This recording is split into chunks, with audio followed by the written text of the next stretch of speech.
down the crucial differences between a normal emotional rough patch and actual clinical mental health warning signs.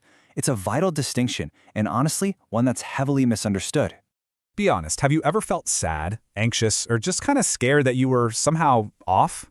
Well, let's start by validating something huge right out of the gate. You are absolutely not alone, even if it feels uniquely isolating in the moment. Having these passing feelings is completely normal. It's just a core part of the human experience to have days where you don't feel quite like yourself. So, when does a normal bad day become an actual warning sign? The National Alliance on Mental Illness, or NAMI, actually puts this perfectly. Sometimes, a funk or rough patch can be a sign of something much deeper. In this explainer, we're going to use the latest data to map out exactly when that so-called funk crosses a clinical line. All right, so here's our roadmap for today. We'll be looking at going beyond a rough patch, persistent sadness and mood swings, when anxiety takes control, the danger of isolation, hallucinations and delusions, and finally, taking the next step. Section 1. Beyond a rough patch. Before we jump into those first 5 critical signs, we just need to establish a quick safety guideline. Just a quick heads up. Because we're diving deeply into clinical signs of mental illness, some of this content might be triggering. This explainer is strictly for educational purposes, so please prioritize your own well-being. Take care of yourself first, even if that means clicking away right now. Section 2. Persistent sadness and mood swings. Let's tackle the first 2 major signs on our list. Look, human emotion is this massive, beautiful spectrum. Normal sadness, which we all experience, usually gets better with time. It fades. But clinical depression? That is a whole different ballgame. The American Psychiatric Association defines it as an abnormally intense sadness lasting longer than 2 weeks. You might be wondering, why 2 weeks? Well, that's the point where your brain's baseline chemistry has demonstrably shifted. You literally have a distinct inability to just snap out of it. It's like a heavy, suffocating fog that just refuses to clear. That strict timeline and that unyielding intensity are your key warnings. Now, shifting your emotions throughout the day is totally normal. Actually, research shows we tend to experience positive emotions like joy way more often than negative ones.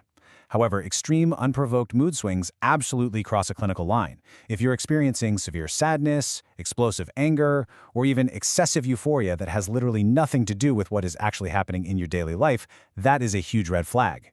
When your emotional reaction completely detaches from your reality, it can be a potential sign of bipolar disorder.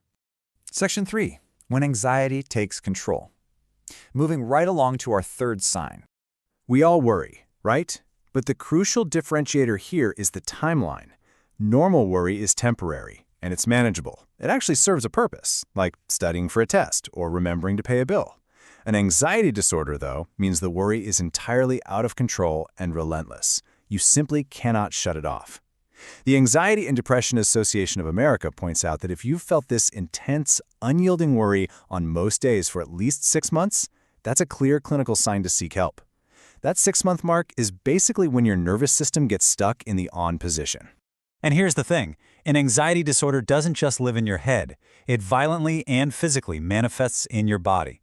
Problems relaxing, insomnia, racing thoughts, unexplained aches and pains, being easily irritated. Think of it like running a car engine in the red zone for days on end. Eventually, the physical parts are going to start to rattle. If your body is sounding the alarm alongside that uncontrollable worry, it is incredibly important to listen to it. Section 4. The danger of isolation. Let's take a look at our 4th sign. Taking some time away to just chill and recharge is fantastic for your mental health. We all need a break from the world sometimes, but there is a stark difference between needing a breather and clinical withdrawal. Mental health professionals warn that constantly making excuses to avoid socializing, especially blowing off events you used to genuinely love, crosses that line. Active, constant isolation isn't just a quirky preference. It can actually signal depression, severe anxiety, or even a psychotic disorder. It's basically when the walls you build to protect yourself turn into a prison. Section 5. Hallucinations and delusions. For our 5th and final symptom in this deep dive, we're tackling a heavily stigmatized topic. To really demystify this, we've got to look straight at the science. Psychosis, which includes hallucinations and delusions, is essentially a false perception or belief that creates a massive sense of urgency for the person experiencing it, despite hard evidence that it isn't real. If we strip away all the societal stigma, it's really just a perceptual mismatch occurring in the brain. Basically, the brain's software is temporarily misinterpreting the sensory data it receives. That's it.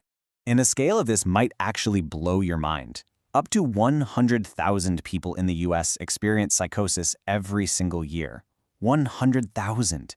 It is incredibly common. Grasping that huge number really helps us realize just how many people are silently managing this right now, often way too terrified to speak up because of societal misunderstandings. In fact, 3% of the population, that's 3 out of every 100 people you meet, will experience a psychotic episode in their lifetime as a symptom of an illness like schizophrenia or schizoaffective disorder. This is a prevalent medical reality, guys, not some kind of personal failing. Just like someone might have a severe asthma attack affecting their lungs, a psychotic episode is a medical vulnerability affecting the brain. No more, no less.